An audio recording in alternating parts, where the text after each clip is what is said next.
Hey Gearheads, and welcome to Garage Talk, a discussion about all things automotive. I'm Cory. And I'm Matt. And each week this podcast will serve as a catalyst for discussion on all sorts of topics that grind our gears, rev our engines, or just need a little extra conversation. On this week's episode, we are picking up where we left off last week. Part 2. We're talking car movies, car stars in movies. Yeah. And today we're focusing primarily on car franchises. And I'm sure we'll find some back road to take a little tangent and a nice Sunday drive on, but primarily focusing on our franchise films at this point. So, if you haven't listened to last week's episode, haven't watched last week's episode, go check it out now. It's the one right before this one. Hear where we stand on some of our favorite car movies. I will preface it by saying that most of my stuff is modern, 90s, 2000s. I'm a millennial, so sue me. But yes, today we dive into car franchises. The big ones. This is a discussion, though, so we do want to hear Absolutely. back from you. You can hit us up on Facebook, Instagram, Twitter. We're all at GT Garage Talk. Made it real simple for you. Or you can go to our website. We've got links to everything, including email, YouTube, all that stuff. That is gtgaragetalk.com. And just let us know what you thought about last week's episode. Here's your reminder to hound us for that one, or let us know how we're doing in this episode and how this list pans out for you. How do our thoughts on these franchises compare to yours? So we're very much ready to hear back from you on this one. I think we're going to get our most feedback from this list because we'll get some passionate replies. Be sure to like, subscribe, hit that bell, Do give all us 5-star ratings, yes. all the good stuff. All that good stuff. So, Matt, do you want to jump in there for us? I jumped in the last time. You go All for it this right. time. So you're going to make me do it. I'm going to make you do it, yeah. All right, well, I already alluded to it as we were leading out of last week's episode. I can't make the fanboys wait any longer. Fast and Furious. Yep. Oh, boy. I loved Oh, the boy. first one. Okay. And it has been downhill Oh, my goodness. since. Are you serious? I am dead serious. So No! the first one, completely cringeworthy. And if you watch it absolutely. today, like the fact that they are stealing DVD players is laughable. Oh, it's The fantastic. fact that is the premise of the movie is laughable. Absolutely. But I love it. It's like spectacular. I will say it introduced Japanese imports to the mainstream and the masses of American car culture more than anything else has. I know it definitely did for my older brother. Yeah. It kind of changed his trajectory. He grew up idolizing the Viper, and still does to this day. He's alluded to it in his episode. You can go back and listen to that one. But Fast and Furious definitely impacted and influenced his view of imports and where they stand in the grand scheme of things, too. Right. I'm still an American gearhead. I have nothing against. Every car plays its part. Every car, including the stupid Pontiac Aztec, plays its part. So, stupid. I love the Aztec for its quirks, but every car plays its part. But yeah, after the first one, it just started spiraling for me. I can't believe that. Have I hurt your heart on this one? I don't know if we can be friends anymore. Like, all right, state your case. just, all right, State your okay. case. So my argument would be that, like, the first one was spectacularly terrible. Spectacularly. Yes. Preface this for those who have been living under a rock. 2001 is when the Yes. first one came out. Uh-huh. The Fast and the Furious. Yes. Because the titles kind of get crazy So- after this as well. Do you want me to run through? I've got all of them Go listed ahead. here. I can run through. So, all right. So again, we're talking franchises. So yes. This is the extent of the franchise to date. Right. And I'll tag my little caveat at the end because I'm a little upset. I'm actually a lot upset, but I'll make you think I'm only a little upset. So 2001, The Fast and the Furious, The best. film 1. Okay. 2002, Better Luck Tomorrow, and this is a little known spin-off film that helps to create Han's character Okay. in the third, fifth However film. you want to look at it. Okay? So, better luck tomorrow. I have not yet seen this one. I can't find it Anywhere. well enough that I can find it. So, I've got to track that one down. If somebody has a copy of it, let me know. I will buy it from you. Cash money. Cash money, millionaires. Cash money. Oh, gosh, I did that. Film number 3, or the second one it's the second film in the series. It's not a spin-off. Go release date. Okay, For the 2003. simplicity of it. 2003, Too Fast and Too Furious. Okay, actually, Too Fast, Too Furious is the official title. Cash of grab. that film. What? Huh? Sorry. What? Yep. Cash Huh? grab? Too Fast, Too Furious. Okay. All of money ploy. Yeah. Yeah. That's all it was. Yeah. Well, Cash grab. it was. Cash grab. I liked. I like that there was a Camaro in it. Yeah. 69 Camaro. If I Yeah. remember. Yeah. It was a Yinko. Copo. It was Or, a yeah, Yinko. yeah, that's right. Yinko. Yep. Yeah. I appreciate that. That's yeah. Oh yeah. It was a beautiful specimen of a car too until they jump it into the boat. So number That one made me cry. 3. If we're talking Yeah. about car movies, we Oh cried. yeah. Also in 2003 was another spin-off. It was kind of a segue from 1 to 2.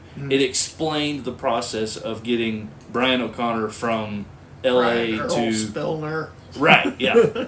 from L.A. to Miami. Yeah, where he was hanging out in Too Fast, Too Furious. It was called Turbocharged. That was also in 2003. I think it actually released only on the DVD for Too Fast, Too Furious, and it was kind of a beginning. Anyway, They have no idea what they're they're doing. not making it up on the fly. They're changing the order in which they came out. Yeah, They're bringing well, characters but back to that's- life. yeah. They're So- yeah. Disregard his So the third film, Fast and the Furious Tokyo Drift. Now, my argument with this one is, and I this is probably my least favorite.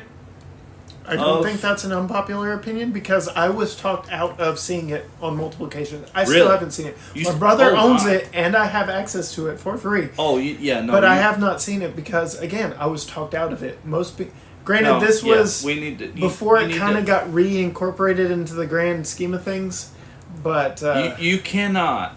You're not allowed to watch number 9 until Don't worry you about it. watch the Fast and the Furious Tokyo Drift. Okay, don't think you're it's a just problem. not allowed. Okay, all right. So Tokyo Drift was the third film, and it kind of took a left turn. Yeah. like completely away from different the characters, Fast and the Furious different and Too Fast, Too continent. Furious. Right. continent. And the only tie-in in the entire film is at the end of the Fast and the Furious Tokyo Drift. It's the Spoilers? only relation. I won't spoil it, but that's the only time that the two films really cross is at that point. The hitch in the giddy up is 3, as far as the timeline is concerned, actually falls between. It's either 5 and 6 or 6 and 7, and you find out about that later. Then there's number 4, okay, Fast and Furious. Not to be confused with The Fast and the Furious Right, no, or The this Fast was- and the Furious this was- Tokyo Drift. Fast and Furious. That was, and it was. I'm sorry, I don't know that I mentioned. 2006 was Tokyo Drift.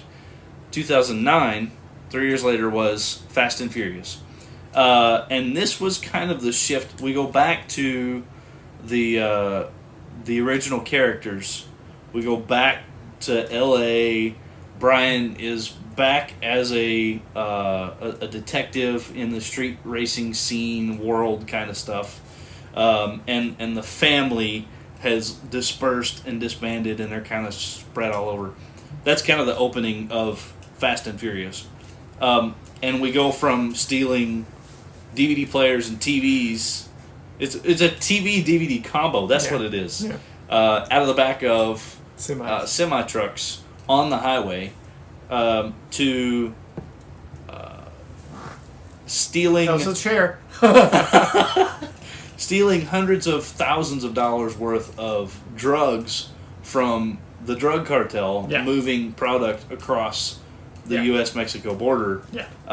So yeah, definitely like we So went is this the from one where they had two Chargers hooked up to a bank vault, driving it around? no, Okay. that was We'll get into that. My problem. that's later. Yeah, I think that was 7 Okay. when that one came out. So this is 4. We go from second gear in Too Fast Too Furious to like sixth gear. Yeah. In Yeah. this one, like way off the spectrum. The budget isn't a problem now. So Exactly. how crazy Yeah, can we the get? franchise. This is the 4th film in the series, the 6th film overall, and the budget's blowing up. Los Bandoleros is also a spin-off Segway film. It came out in 2009. It segues kind of 4 to 5-ish kind of a layout. And Fast 5 starts in Rio de Janeiro, I believe. Or down South America area.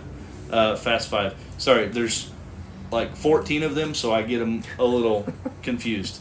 Fast 5 One of my many complaints. was 2011. Dominic Toretto. We add in Luke Hobbs, which is played by The Rock. We add in Jason Statham. Lots of big names at this point in the fifth film. Excuse me, which is called Fast 5. It's not the Fast and the Furious. It's not Fast and Furious, but it's Fast 5 now. And then in 2013, 2 years later, and there's a trend here, right? 2009, Fast and Furious. 2011, Fast 5. 2013, Fast and Furious 6. Okay? This is... Consistency. It's, out the window. No, yeah. Yeah. Mm-hmm. By the 6th film, they are wanted criminals internationally. And they film in London. They film all over the place. It's incredible. But again, the budget just continues to grow and grow and grow and grow. I've got a note on that in a minute. The suspension of disbelief element, Skyrockets here. This is the movie that lost me. like from Fast and Furious, right, where they're racing through the mining tunnels. Mm-hmm. That's kind of okay. Yeah, maybe that could be pulled off, right? And then Fast 5, where they're like doing some crazy wild stuff with cars, like the suspension of disbelief kind of kicks in pretty solid right there. Mm-hmm. And then like a bell curve through the roof at that point. Exponential growth. But my argument would be, and I know this is probably the biggest reason why you despise the rest of these films, is because it's so far unrealistic. And I get that. But how many of the previous car movies that we've listed are suspension of disbelief? For one, Herbie. That was yours. That one was yours. The whole premise is on this car Talking. that has Or okay, has a all right. life. So I mean, there's that. Yeah. Anyway, so 2013. I'm gonna stick with. We'll get through this. I promise. There's only like 17 more, so we'll make it through. 2013, Fast and Furious 6. Okay. 2015, we have a name change again.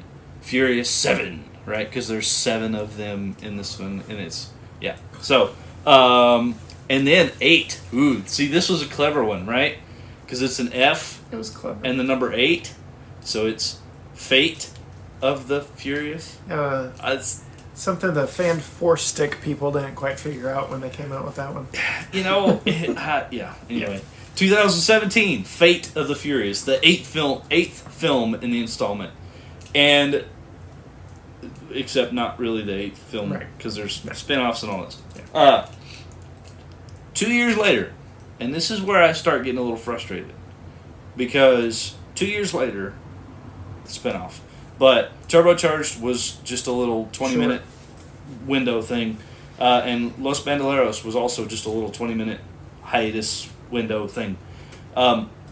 2019, again, 2 years later, sticking with the trend, Fast and Furious presents Hobbs and Shaw. Now, I love Luke Hobbs and Deckard Shaw. Absolutely love the characters in this film. The actors are pretty good too. The actors are phenomenal. Typecast? Probably. But phenomenal for this film. Right. The cars in this film are off. They're incredible. Right. Fast and Furious, the franchise, has done an incredible job of mixing both classic cars and built cars and modern supercars. And Hobbs and Shaw was no exception to that at all. But again, the suspension of disbelief thing towards the end of the film, where Luke Hobbs has a hold of a chain that's attached to a helicopter in one hand, and the headache rack or winch or whatever it was on the back of this truck in the other hand, and there are 4 cars tied to the back of that car that's they had in the to one air, up Captain America. They're just with, trying to He would have been ripped into the minute that helicopter picked up. It just wouldn't. It just wouldn't happen that way. But again, the bell curve on the suspension of disbelief ramped up in the 4th film, and we haven't looked back since. Okay. They hit the nos. Too soon, Junior. Too soon. I had to.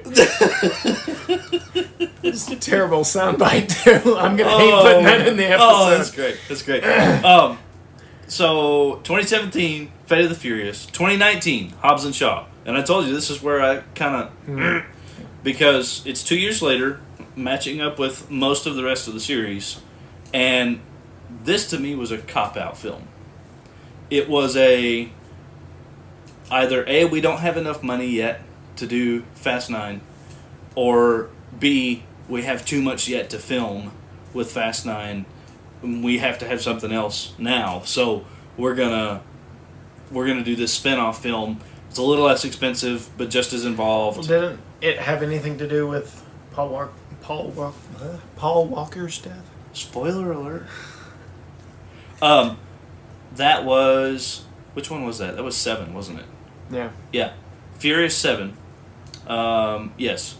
Paul Walker, the actor, passes away in the middle of filming that, actually, in a tragic car accident, a racing car accident. I think it was a 918 Spider, actually, that he was in the passenger seat, and a race car driver was in the driver's seat, and I believe... Unfortunate. Yeah, just a bad situation there. Not necessarily any one person's fault, just a bad situation. So they had to figure out what they were going to do with Paul Walker's character, which... And that whole storyline, because he was so integral to the... You mentioned it earlier, the thing. family. Yeah. And that's kind of a underlying theme since... one of these movies. Well, even the first one was family. Family was always a big part. Oh, absolutely. It was Dom's character arc, really. Yeah. Big hole left in the franchise. Oh, man. Incredible hole. So, Fate of the Furious was 17. Hobbs and Shaw was 19. 2 years later, so yes, there was a Fast and Furious film that came out 2 years in sequence. But Fast 9 was supposed to come out in April of 2019 when Hobbs and Shaw came out, which was actually in June of 2019, 2 months later than they had normally been coming. I was already a little upset about that. And then this stupid coronavirus crap kicked in. And now we just gotta sit and wait. And now we have to wait an entire year more before Fast 9 comes out. Fast 9 was on deck to come out the beginning of May. Mm-hmm. It is now. We're recording on the 26th of May. Yes, sir. Yes, at 9:30 at night, and it will not be out until 2021. And it just, anytime I think about it, it irritates the fire out of me because we had. I love the film, but it was a cop out. Yeah. To make room for Fast 9. So. And now you don't have it. Now we don't have it. Now I do notice on here. And I bet this gets pushed out. I do notice on here, it says Fast 9 2021. It says Fast and Furious 10, which at the end of 7 or 6, one of those two, at the release, Dominic Toretto. Vin Diesel. Vin Diesel, thank you.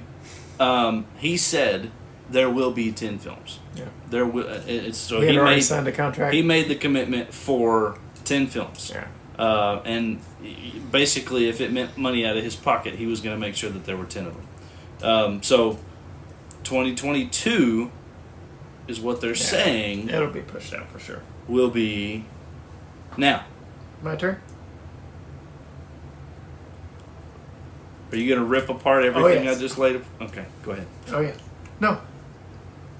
Want to make sure you're done. Well, I'm waiting my turn. I'm wondering if very patient. Fast 9 and Fast 10 are going to follow suit with a lot of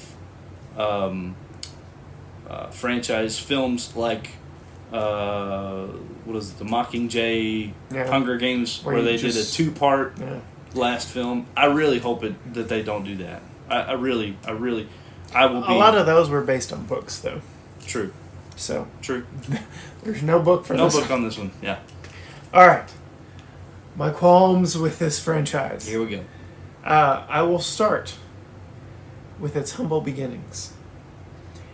It started as a film with a budget of $38 million. Okay. Again, going back to last week's episode, I talked about Baby Driver. $35 million, I believe, was the number on that one. And that was relatively low in retrospect to, like I said, 2000s, Gone in 60 Seconds, right. $90 million. Right. So, very low budget, quote, film. Right. And just started this juggernaut of a franchise, cult following, all that good stuff. Oh, yeah. 106 minutes, so not super long, not super expensive. Story was not great. Acting, cringeworthy. Not great, yeah. Again, the focus was on the cars, and it was all believable and realistic. Could be done in real life. We weren't jumping cars from one building to another building. We weren't dragging safes between two cars around a city. We weren't, oh my gosh, what are some of the other things? We didn't have the 50 million mile long runway that was in the 6th movie in this installment.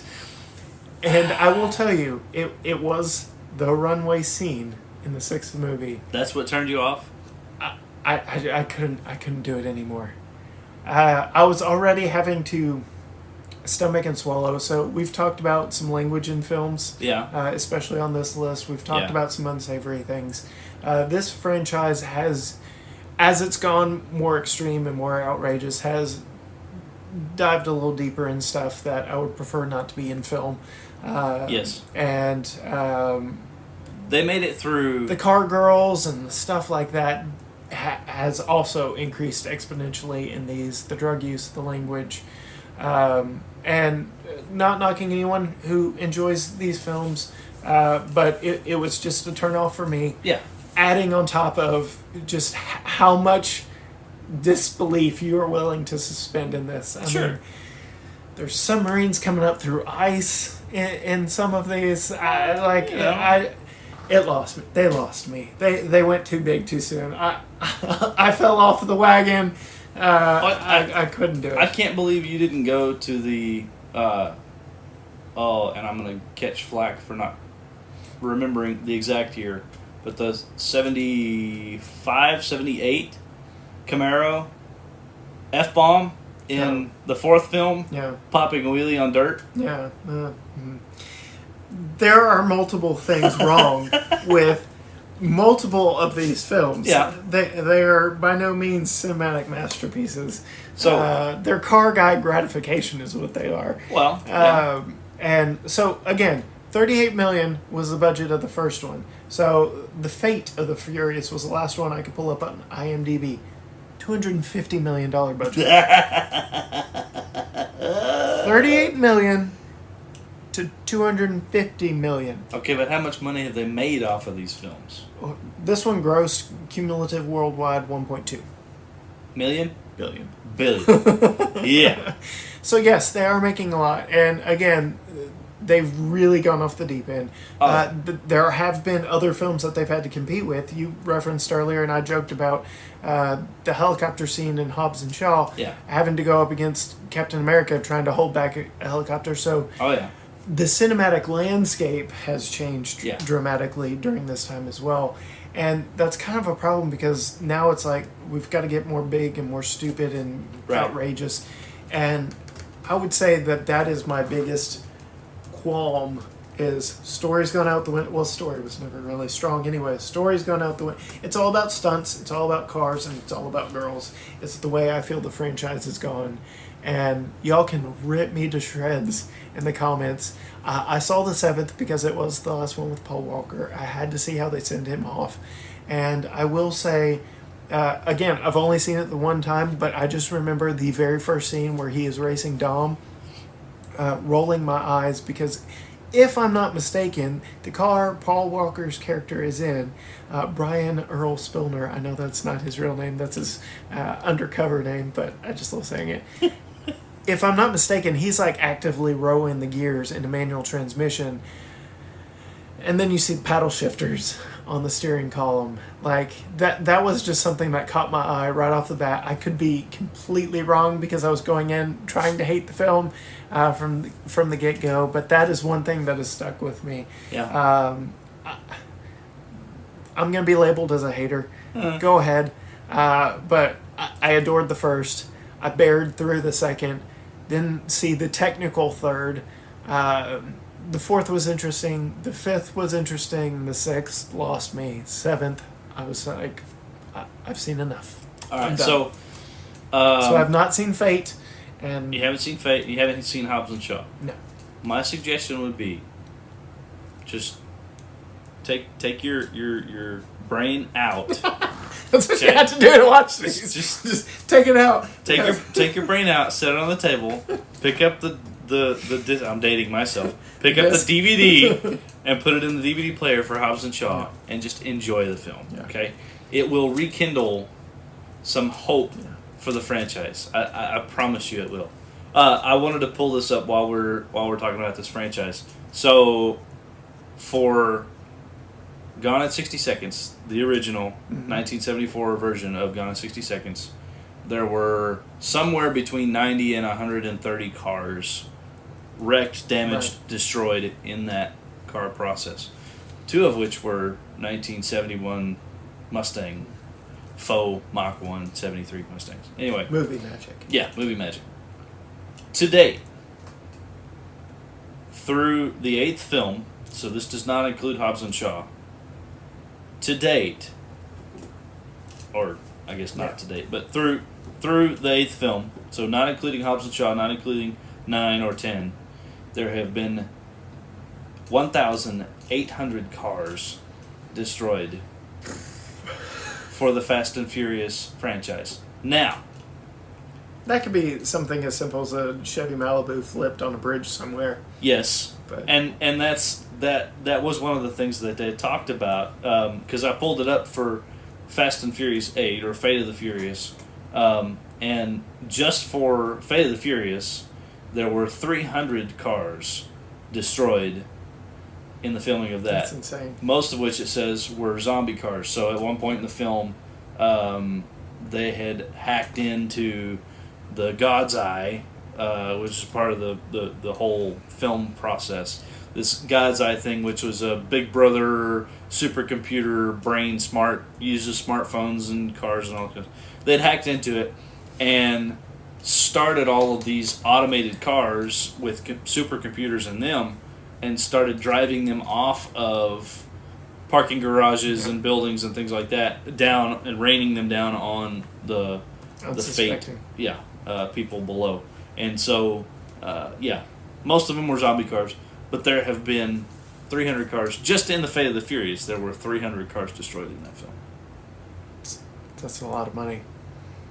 I bet you they needed a lot of sponsors, which leads us into a word from our sponsor. And now back to the episode.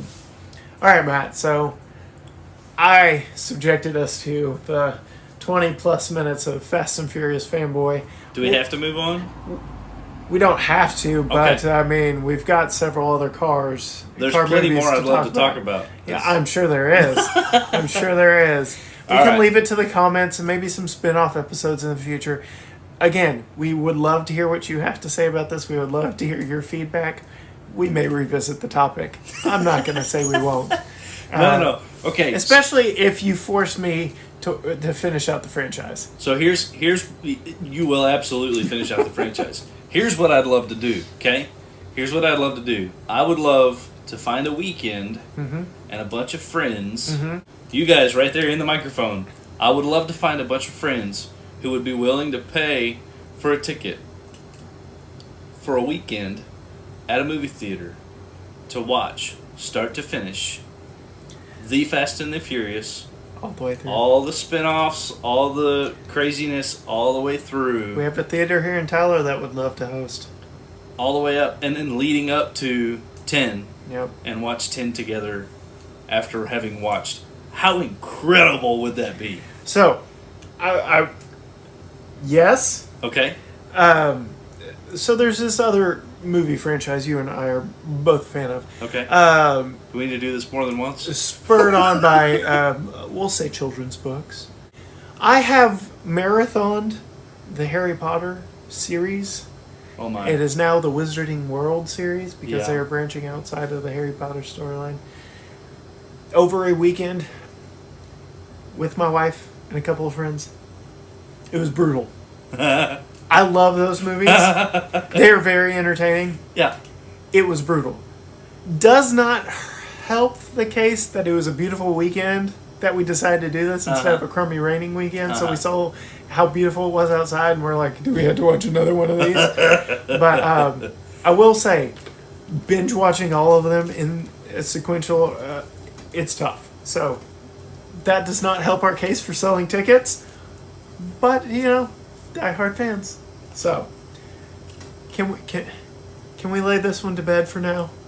The Fast and the Furious franchise. I suppose. All right. Go ahead. No, it's your turn. I subjected us. Oh, That one's on me. that one's on. Sorry, guys. that one Sorry. was- I'll So- let his fanboy out. Again, just to clarify, it was Corey's fault. Yet again. We're gonna have T-shirts. It was Corey's It was, fault. yes. Oh, yeah. Uh-huh. Available on our store.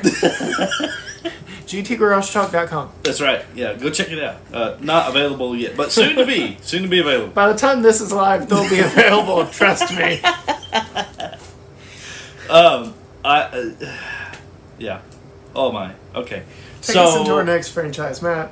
I'm gonna steer us in a little different A direction. little more wholesome, maybe. A lot more wholesome. And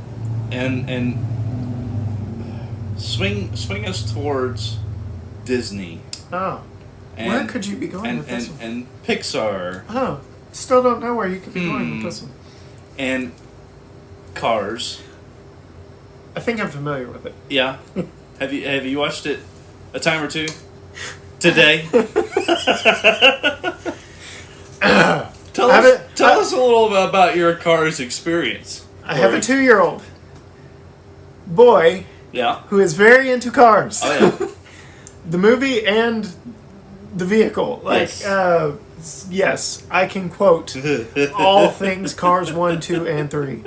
I can't exactly tell you which one is his favorite, but Tucker absolutely loves all 3 Cars movies.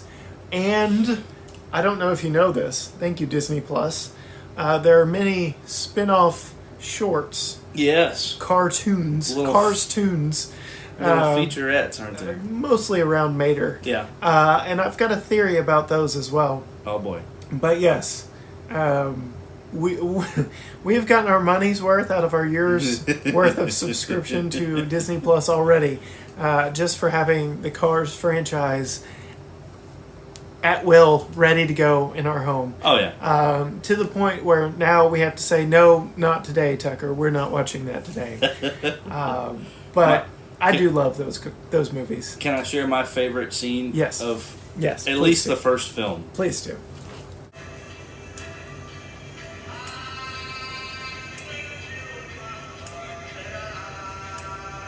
I'm telling you, man, every third blink is slower.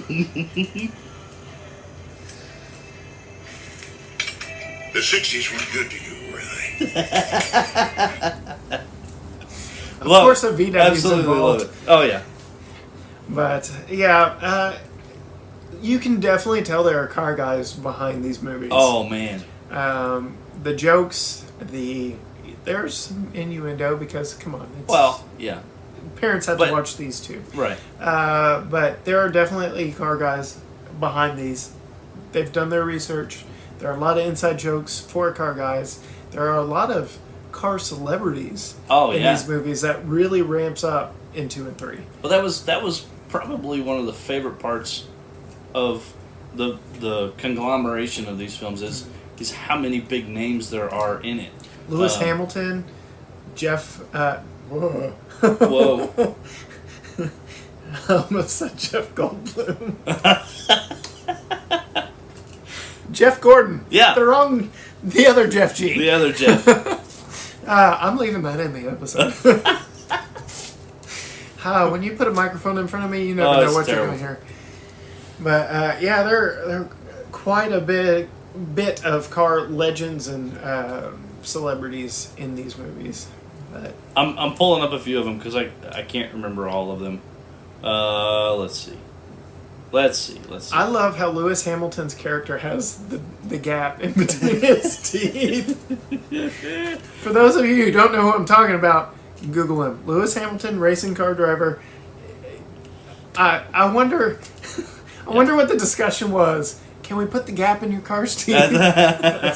But that was a nice little nod that I picked up in Cars 2. So Owen Wilson is Lightning McQueen, the main character. Paul Newman is Doc Hudson. Bonnie Hunt as Sally. Portia. Larry the Cable Guy as Mater. The infamous Toe Mater. Toe Mater. My son just this week started saying the toe part. Oh my. Of the Toe Mater. So we're no longer just Mater. We're Toe Mater. So I love you, Tucker. Michael Keaton as Chick Hicks, which again was a brilliant casting. Name after name. Jay Leno. Is Dale Earnhardt Jr. Bob Costas is Bob Cutlass. Oh my goodness! Another car joke. Cutlass, old Cutlass. Yeah, he is not the best Cutlass. I would have gone retro Cutlass. He was like the most modern before they killed off the Oldsmobile brand. Yeah, Richard Petty was the king. Of course. Sporting his number, sporting his car in his colors. Oh, man. Very, very nice nod to nostalgia. Absolutely. Richard Petty racing there. So, we'll just dive into a few unknowns or factoids. Do you know the significance behind Lightning McQueen's number? I do not. Do you remember what number he is? 95. 95. It is the year Toy Story came out. Very big year in Disney Pixar. I love the way Pixar lays all that stuff in. Do you know the significance in Chick Hicks' number? I don't remember Chick's number. His number is 86. I remember that because kind of a pretty important year in my life. But also a very important year in the life of Disney Pixar. Well, Disney Pixar. Pixar. Right. It's when they released their first short. So it's cool. the birth of Pixar, nice. 1986. So they just throw a lot of Easter eggs in there, and I'm sure there are 5 million more in there. You know, there's the standard things you look for in Disney Pixar movies, the A113, which in this particular, in Cars 1, I believe it's somebody's license plate. I know in Cars 3, it's the office of Sterling is A113, but for all the Disney Easter eggs throughout the franchise, you can visit a little YouTube channel. I don't know if you've heard of them, Super Carlin Brothers. Yeah, there are Easter eggs aplenty in this. And, Oh, yeah. Absolutely love the franchise. I've got some theories on the entire franchise, where they were kind of going with some of them, where I think they were going with them, and maybe decided to veer off a different way. But I've already alluded to it in this episode, so I'll touch on it. And one of my theories revolves around all the Cars shorts, Yeah. the cartoons with Mater, and Cars 2 and how it fits into the grand scheme of things. So, Cars 2 caught a lot of flack. It was a vast departure from Cars 1. So Cars 1 was a great story of a selfish, pig-headed racer figuring out what it means to care about other people instead of just himself. This great character story that just happened to focus around talking cars and racing and all that stuff. And great story, could have been a standalone film, done just fine. But everybody loved the character of Tow Mater. Larry the Cable Guy did a really good job. Yes, he did. Typecasting, absolutely.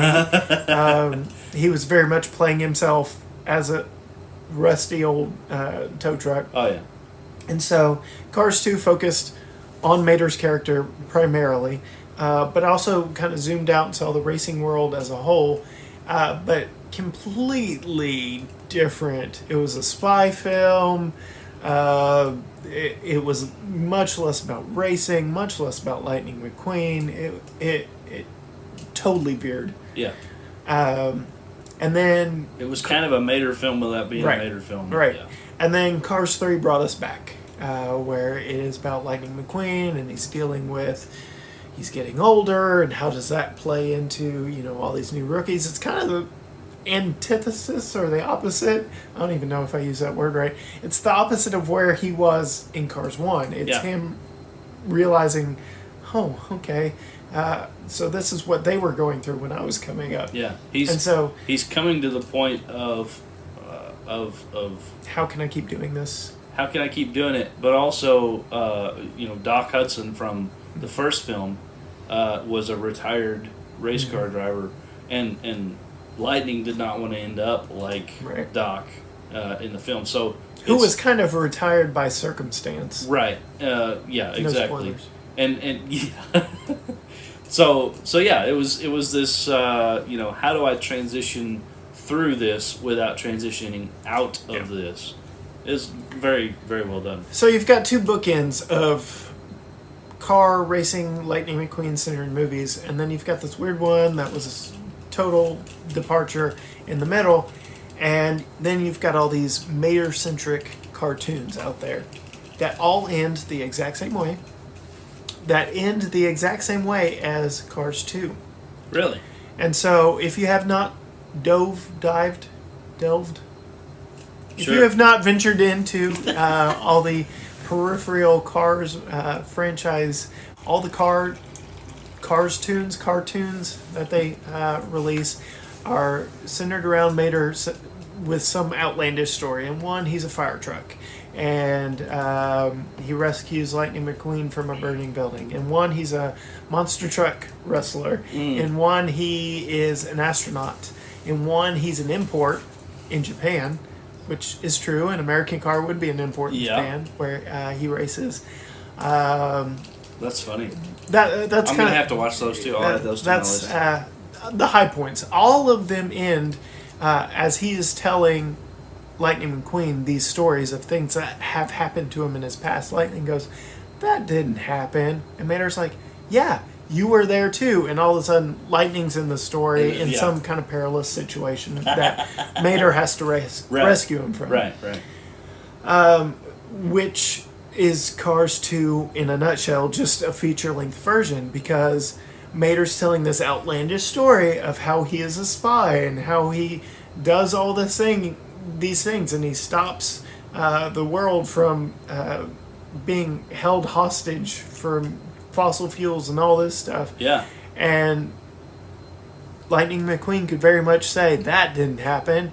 But also, all these cartoon series end the same way, with nobody else in the town of Radiator Springs believing that this really happened. Even Lightning, who was there, believing that they happened. And then characters from the Outlandish story show up and completely dumbfound all the listeners who didn't believe Mater, which again happens in the second Cars. Yeah. So I believe all of those are canon. All those cartoons are canon. Mater has done all those things because they also explain how he lost his hood, how he lost his headlight, how he lost his paint color. All of that is explained through those cartoons. So it's a very intricate backstory into That's cool. the character of Tow Mater. Yeah. And I do believe they are all canon with a little suspension of disbelief. Yeah. Which you had to do anyway because they're talking cars. So you're all over me about cars flying through the air Yes. through Fast and Furious. Yes. Because And then- they are billed as realistic. But because it's, yeah, yeah. whatever. All right. Whatever. So it's my turn, right? Tag. Tag.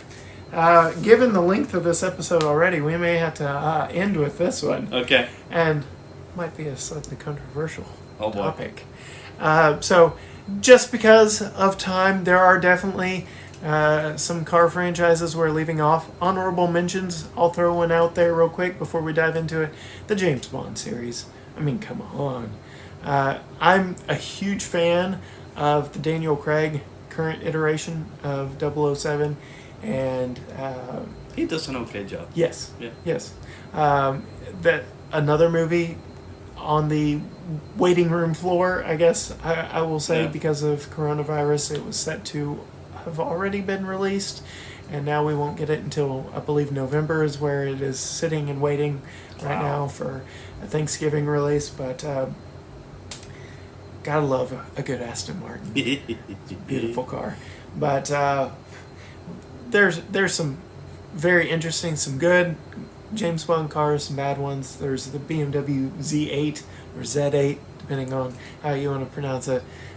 We've got some overseas listeners, so not There to you you. But yeah, honorable mention. Do you have any honorable mentions here before we dive into my last? I don't. I mean, franchise? I mentioned the Herbie series in the last episode. Definitely a huge influence in my growing up. Especially a Herbie the VW Love fan. Bug. Yeah. And again, these are car movies, Right. not car TV shows. Right. So, because we could go on and on. KITT. We could talk about Yes. the A-Team van. We could Yes. talk about Dukes of Hazzard. Days and days and days and days and days of TV car. And maybe we'll do an episode or two in the future of car TV car shows that would happen. Yeah. So, we've talked about a Jerry Bruckheimer film already. Jerry Bruckheimer loves to blow things up. Yeah. He loves smashing things. He loves cars that go fast. He was behind the remake of Gone in 60 Seconds with Nick Cage. Yeah. So we're going back to our good friend Jerry Bruckheimer. I like things that blow up. Yes, there are a lot of things that blow up in this franchise. I will say with this franchise, I am in the exact same boat I am with the Fast and Furious. So I have not seen the whole franchise. They lost me relatively early on. But I will say it got off to a very strong start. I think I know where you're going with this. I think you do. So 2007, it was a grand commercial, I will say. Okay. So the Camaro was back, and back with a vengeance. And it's going to be one of the I know where you're going with biggest gripes Oh, I believe Matt has with this entire franchise. But the car commercial in question was a feature-length film around Bumblebee, the Camaro. I can't. Transformer. Nope. Well, what's your problem, Matt? What's your problem? Bumblebee was a bug. Always was a bug through all the cartoons, through all everything, until these newfangled movies screwed it all up and made it something that had to be cool Oh my goodness, Which they could have picked a he better was. car. No, the Camaro was perfect for this. Not For the time and the setting and the story they told. I know the Camaro was coming back. Right. I get that. But the Camaro that they picked originally, Yeah. that Late Bumblebee moved 70s. from one to the other. Yeah, late 70s Camaros, Like, bless their hearts. Just leave it a bug. Yeah. Just leave it a bug, and then it becomes like a I have not 918 Spider, or like the transition from Volkswagen to Audi or Volkswagen to Ferrari. Even like we'll even let I'll let you go that far, but a dadgum Chevy Camaro. I mean, how redneck can you get? It's all about the Benjamins, man. So, General Motors bet big with the relaunch of their Camaro, and this very much was a feature-length, 144-minute commercial for the Camaro, and it did wonders because when you kill off an iconic vehicle like the Camaro with the history that it has and bring it back the way that they did, 426 horsepower, the rear wheels with independent rear suspension.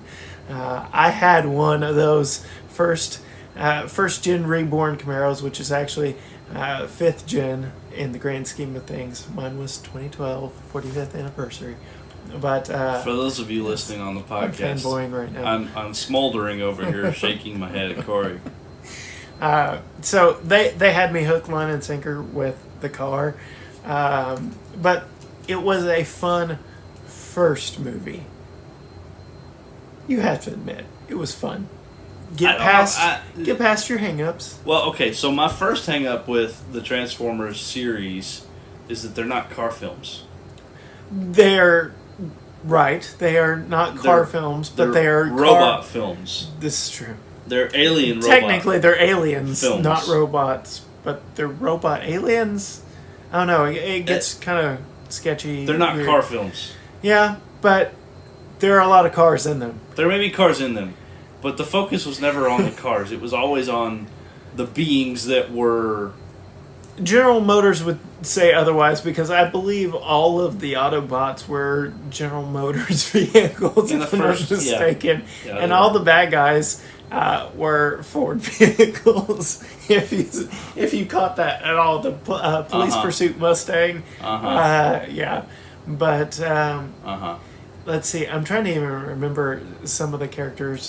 There was the beautiful GMC. They didn't call... The Chevy version was a Kodiak. I can't remember. I thought they were all Kodiaks. I think it was like a...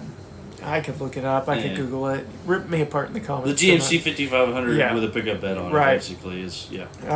Yeah. But, yeah, I believe maybe even the first three films were giant General Motors commercials.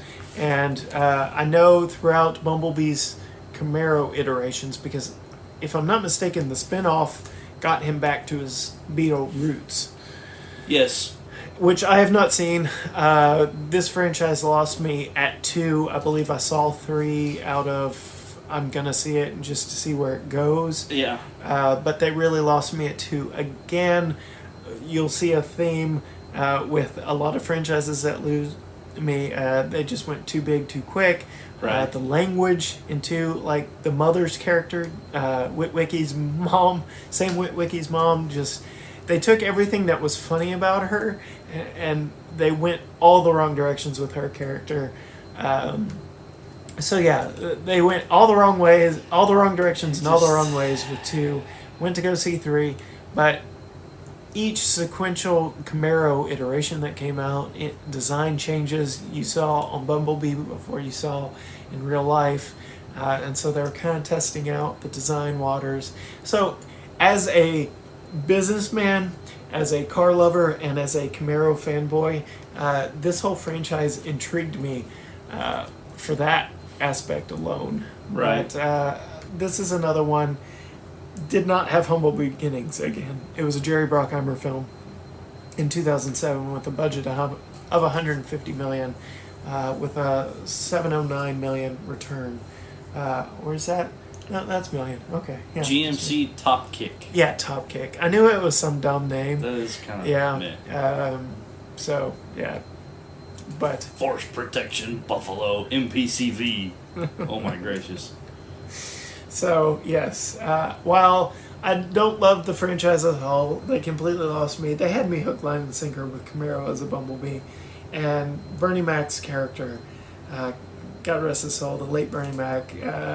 His character in the first one had me rolling with the introduction of Bumblebee. I could have dealt with more of Bernie Mac in this movie, and I would not have been sad about it. But I knew you would roll your eyes. No, you're just... So we've both owned Bumblebee in some iteration, shape, or form. And No, you haven't. Yes, I have. No, you haven't. No. Ask any kid nowadays who is Bumblebee, or show See, them a yellow Camaro, That's the problem with and the they're world like, today. "It's Bumblebee." That's the problem with the world today. Bumblebee was a bug. Yeah. Like, Camaro. What the heck is a Camaro? It's not a bug. It's not a beetle. It's not anything real related to You want to know? insects. Right. You want to know where the name came from?